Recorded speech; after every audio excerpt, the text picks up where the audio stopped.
Muito boa tarde para todos, a todas. É um prazer estar aqui com vocês. Sempre é importante a gente conseguir ter a certeza que está dando importância para a coisa mais relevante, maneira melhor para a gente viver e para a gente investir. O nosso sábado certamente é esse, né? A religião não concorre com shopping, não concorre com cinema, tá, tudo isso é muito bom, mas tem espaço para tudo na nossa vida, né? E nós vimos até aqui, buscamos Deus, por mais diferentes que todos aparentemos aqui, mas é por causa das dificuldades. É a dor que é o nosso grande tema.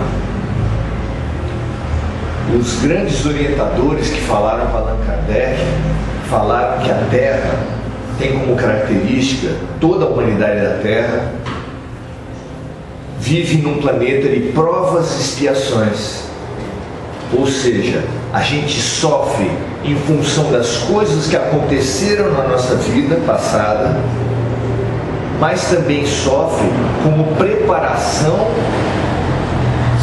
para vitórias futuras, porque aprendendo com a dor aqui a gente vai conseguir se preparar para vitórias futuras, provas e expiações. A expiação é a dificuldade que vem do passado, consequência das nossas decisões infelizes, e a expiação e as provas vêm nos preparar para as questões futuras, como as provas mesmo da escola, que a gente fazia e abriam-se para quem passava pelas provas possibilidades de um novo ano, um ensino médio, a faculdade, etc, etc.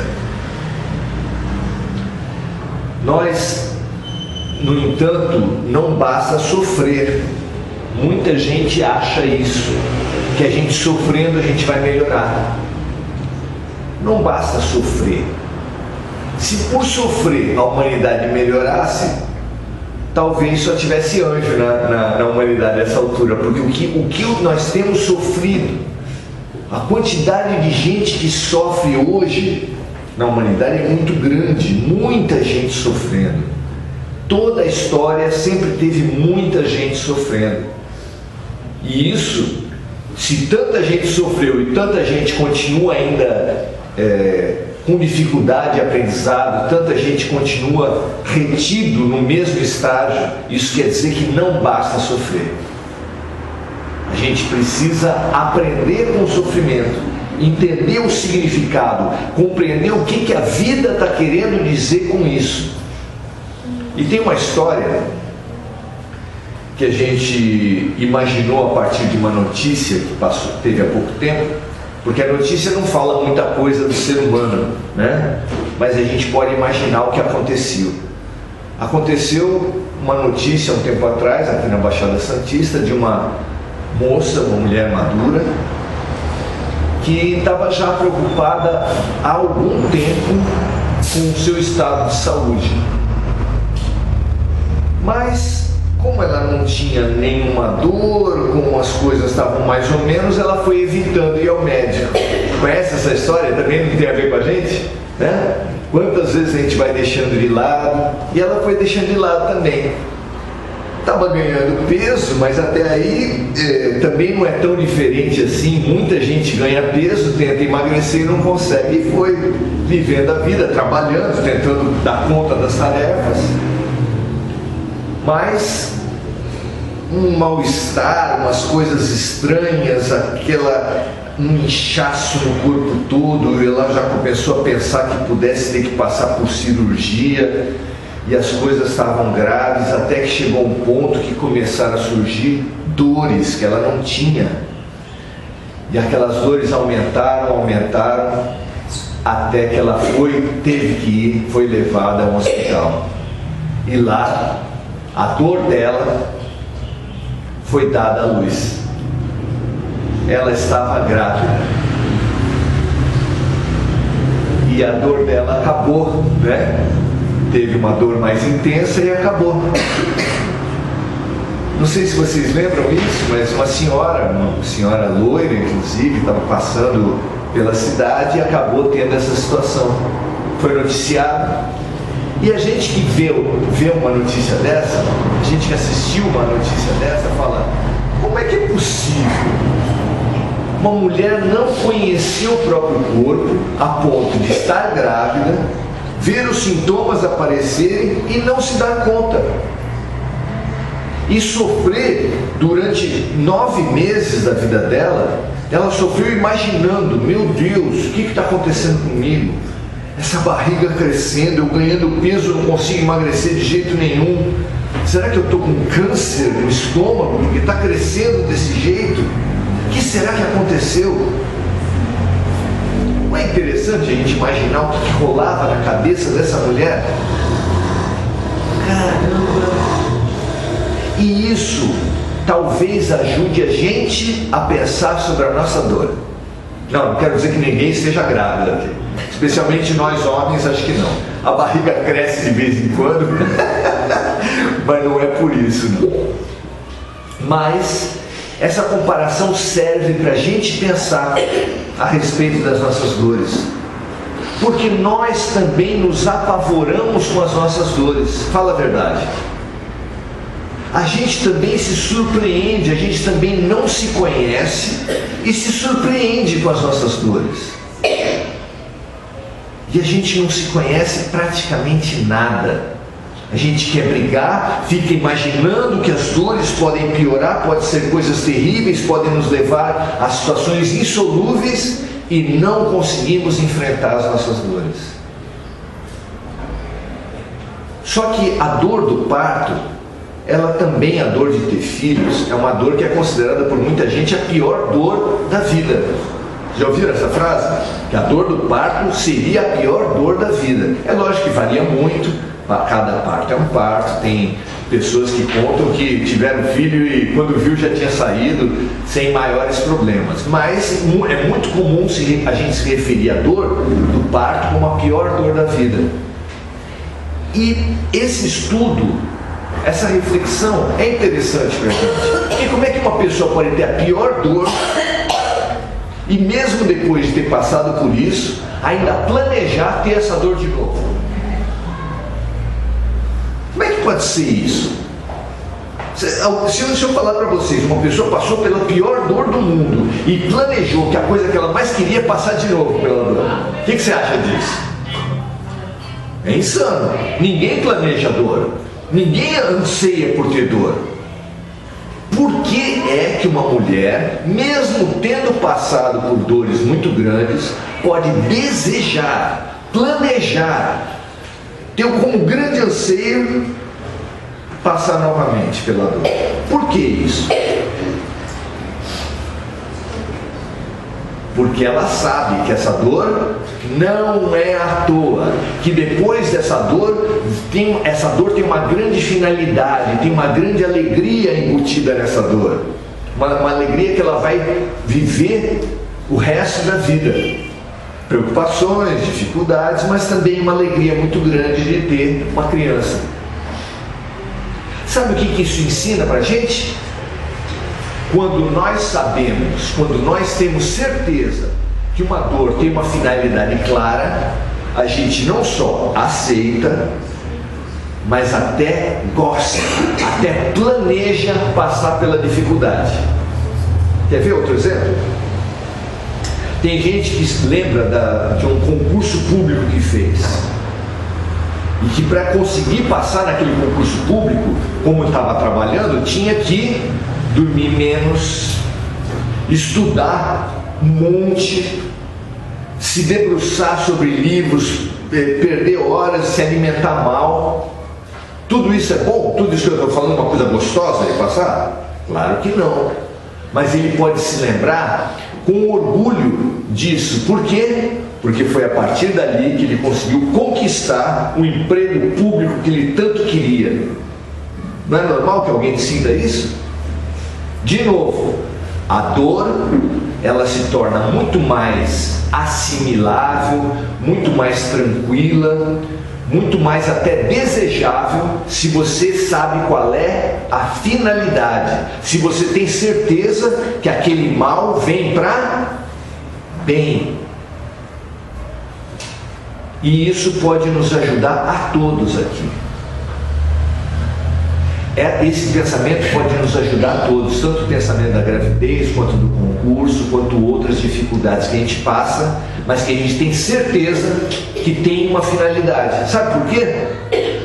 Porque os Espíritos ensinaram para Allan Kardec o que já tinha sido anunciado por Jesus. Não há mal, não há dificuldade sem sentido. Toda dificuldade que o ser humano passa tem um sentido, e esse sentido é para o bem, é para a luz, é para o crescimento. O povo fala que há males que vêm para bem. Jesus foi muito mais radical. Ele falou que todo escândalo, todo mal, traduzindo, que a palavra escândalo fica meio confusa, todo mal é necessário, mesmo aquele cometido por um crime. Mesmo quando você é vítima de um crime, isso só foi permitido pela bondade divina, porque passar por aquilo fazia sentido no teu processo de crescimento espiritual.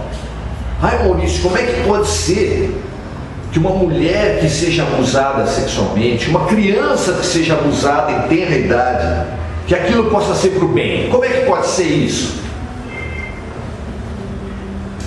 Quando a gente começa a compreender as vidas sucessivas, a gente pode muito bem pensar numa história de um abusador sexual, por exemplo, que tenha passado a sua vida toda abusando, inclusive de crianças, e que nunca pegou nada para ele. Dá para imaginar isso? Vocês acham que todo criminoso é pego?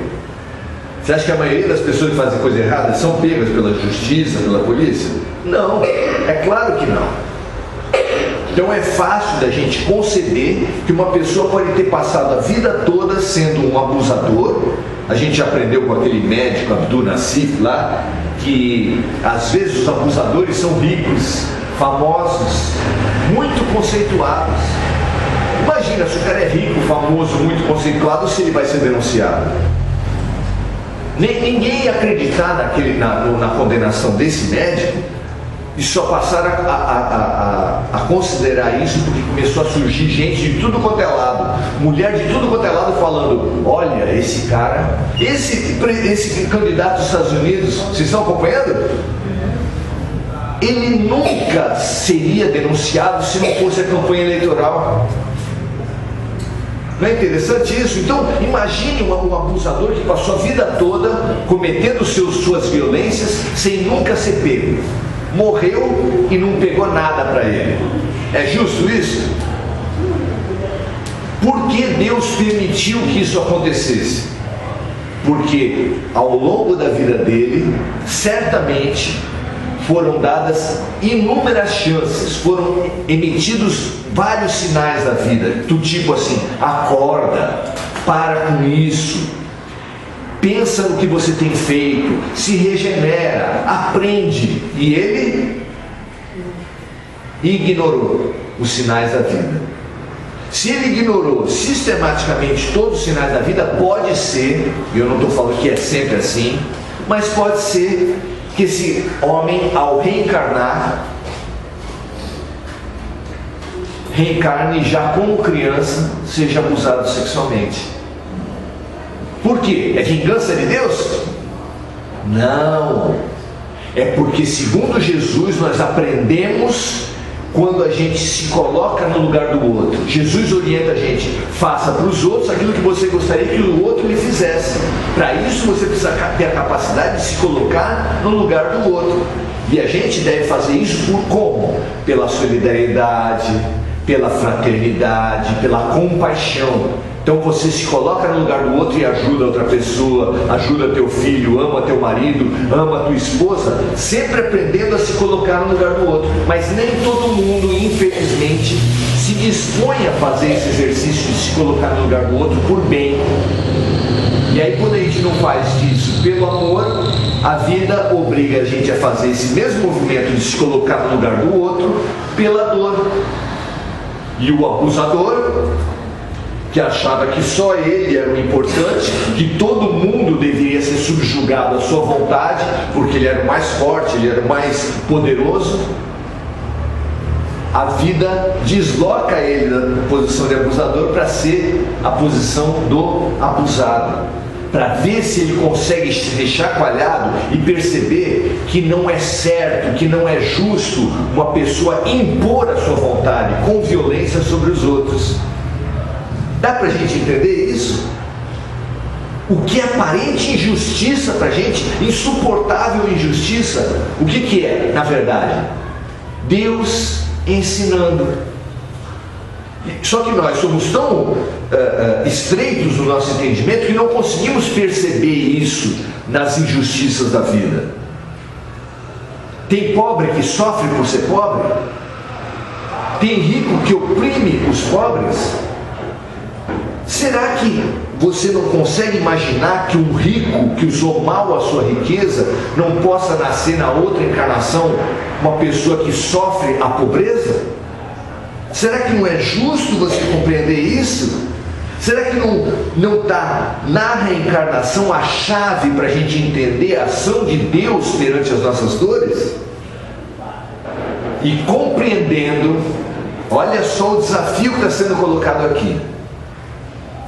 Quando nós conseguirmos compreender que há uma justiça por trás de todas as dores, nós vamos enfrentar essas mesmas dores de bom ânimo, com boa vontade, prontos para entender cada uma delas, para aceitar cada uma delas. E quem não aceita a dor, vocês conhecem gente revoltada com a dor?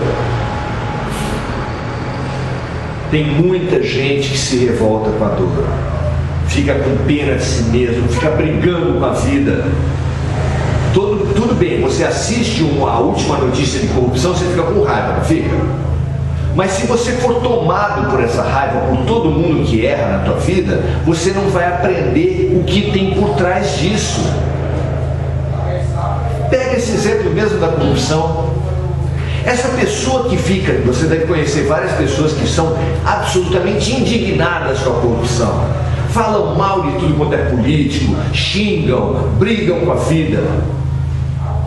Você acha que essa pessoa que briga muito contra a corrupção, que xinga, que fala mal de todos os políticos, ele consegue perceber que ele também é corrupto? Você acha que essa pessoa consegue perceber isso? Ou seja, a lição está passando e ele está achando que o problema é dos outros. E ele não percebe que ele colava na prova quando era estudante. Eu sei que espírita não faz isso, estou falando dos outros, né? Mas nós aqui nunca colamos na prova. Nós nunca passamos em sinal vermelho, nunca. Nunca apareceu um fiscal nas nossas obras e a gente chamou para o lado para oferecer um cafezinho, nunca. Essas coisas não acontecem com a gente, mas ouvi dizer, né? Nós todos somos anjos, mas ouvi dizer que tem gente que faz isso. E Jesus, quando foi apresentado como uma mulher pecadora, sabe qual foi o desafio que ele lançou para o pessoal? Perguntaram para ele assim: mestre, Moisés manda apedrejar a mulher adúltera.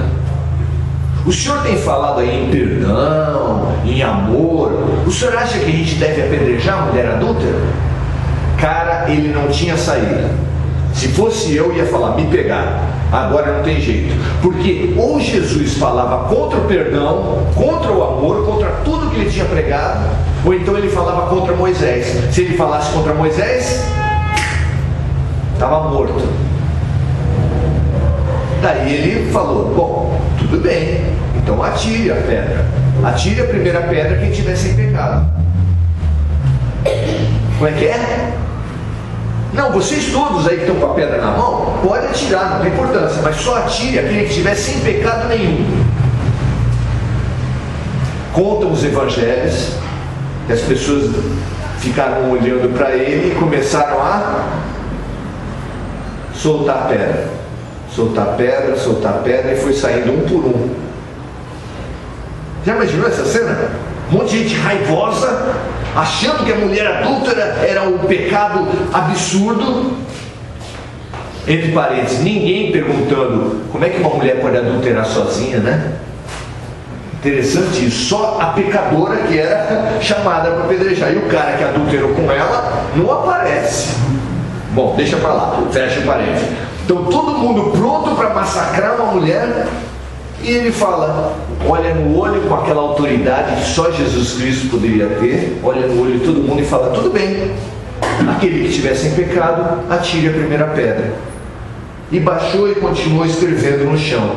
Daqui a pouco ele levanta, está ele e a mulher na praça. O resto, ele olha em volta. Onde é que foi o povo? Ninguém te condenou? Pergunta Jesus para a mulher. Eu também não te condeno. Vá e não peques mais. É uma cena maravilhosa. É uma cena que até hoje Jesus precisava voltar 10 vezes por dia na vida de cada um, porque a gente adora falar mal dos outros, gente. Nós adoramos falar que todo mundo é corrupto, que todo mundo é errado, que todo mundo faz coisa errada. Eu mesmo já me peguei várias vezes no trânsito de moto, brigando contra alguém que dá sinal e não vira. E às vezes o cara fica com o sinal ligado e vai, já passa várias quadras e não vira. Aí quando eu estou no auge de brigar com o cara, sabe o que eu faço? Eu olho para o meu painel e às vezes está lá, tique, tique, tique. A minha seta também está ligada e eu criticando a outra pessoa. É muito interessante essa cena. Aí você... O dia seguinte tem faxina em casa, some as coisas.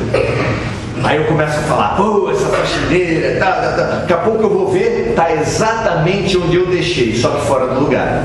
E não consigo achar as coisas. Não dá vergonha quando acontece isso? Pois é. Eu sei que isso acontece comigo, mas é só um exemplo. Então nós somos chamados pelo Espiritismo para dar um salto, para olhar as nossas dores com outros olhos hoje. Porque se nós acreditamos em Jesus e acreditamos no que foi revelado para Allan Kardec, todas as nossas dores têm uma razão de ser. E essa razão de ser é sempre para o nosso crescimento, para o nosso aprendizado, para a nossa libertação dos padrões errados que a gente vem cultivando há muito tempo. Se nós aceitarmos isso não é só para estudar nos livros, isso é para estudar na vida. Se nós compreendermos isso, nós vamos ter uma outra atitude com relação às dores. Porque o que nós pedimos nas nossas orações? Que Deus tire as dores, tire os nossos inimigos, que afaste tudo que a gente não gosta. Não é assim que vocês rezam? É lógico, todo mundo reza para tirar os problemas da vida. Isso é ter fé em Deus, gente? Se Deus é o professor, nós somos os alunos, e a gente pede para Deus para não dar lição para a gente, Deus vai atender as nossas orações? Como é que o professor pode aceitar um pedido de não dar lição? Não tem jeito. A dor vai continuar na tua vida até que o quê? Como é que a gente vai fazer a dor parar? Um aluno nunca mais vê as mesmas lições se aprender com elas. Quando o aluno aprende com as lições, o que acontece? Passa de ano, nunca mais vê aquela lição. E o aluno que não aprende a lição? Volta, volta, volta e volta. Jesus ensinou, nós aprenderemos sempre. E Ele deu dois caminhos para a gente: pelo amor ou pela dor. Quem quiser tirar a dor da sua vida, tem um caminho ensinado por Jesus. Qual é? Você tem o caminho da dor ou do amor? Se você não quer o caminho da dor, você precisa ir pelo caminho do amor. Mas como é que eu vou pelo caminho do amor, Maurício? Como é que a gente faz isso? Amando bastante os filhos, a mulher, como é que é isso? Lógico, o amor começa em casa, mas nunca, não acaba. Não acaba. Jesus não veio à terra para Maria e para os seus irmãos, veio. Ele veio para quem? Para todo mundo. Então ele exemplificou um amor que é sem fronteiras, um amor universal e um amor profundo, que você dá a tua própria vida em função dele. Então, você conversar com as pessoas com caridade, com compaixão, com fraternidade, na fila do banco, na rua, é possível isso? No ônibus? Será que é possível a gente ser fraterno no ônibus lotado? Será que é possível a gente ser caridoso no dia a dia, ou só vindo no centro espírita e trazendo uma cesta básica para dar para os pobres? A caridade é de dia a dia, é do tempo todo. Tem gente que fala que é caridoso, mas chuta cachorro, pisa em florzinha que está nascendo no meio da calçada. Nós temos oportunidade de ser, somos chamados à caridade quantas vezes por dia? Quantas vezes nós somos chamados à empatia, a nos colocarmos no lugar do outro? Em família a gente é chamado para se colocar no lugar do marido, da esposa, dos filhos, ou a gente quer sempre que seja feita a nossa vontade? No trânsito, a gente é chamado a entender o olhar do outro, ou a gente quer colocar o nosso carro na frente de todo mundo? Quando a gente faz concurso público, a gente pede para Deus que dê a vaga para a gente, ou que conceda aquela vaga para aquele que for merecedor? Nós, infelizmente, estamos com um amor muito pequenininho, um amor que é para nos exaltar e às vezes para rebaixar os outros. Pois Jesus falou que aquele que se exaltar será rebaixado, e que aquele que se rebaixar em nome de Deus, em nome do certo, será exaltado. A decisão sempre foi nossa. Se nós quisermos a vitória da terra, nós vamos no mundo espiritual ser informados, para nossa decepção, que nós perdemos no espírito. Nós somos hoje confrontados com as decisões de ontem, e vamos ser amanhã confrontados com as decisões de hoje. Se nós optarmos, quisermos ter um futuro sem dor, ou com muito menos dor, nós precisamos olhar nossa vida lá fora, não só aqui no centro, lá fora, como cheia de oportunidades de fraternidade, de caridade, de olhar no olho, sorrir e atender e compreender as pessoas que estão ali na frente. Essa é a oportunidade para todo mundo. Resta saber se a gente está afim de aprender. São 2000 anos de Jesus Cristo nas nossas vidas. Nós não conseguimos ainda entender o que ele quis dizer com amor. Como assim? Amor? O que é amor? Se a gente olhar certo, se a gente tiver mínima boa vontade, a gente vai descobrir em todos os momentos da vida oportunidades de amor. Obrigado, gente.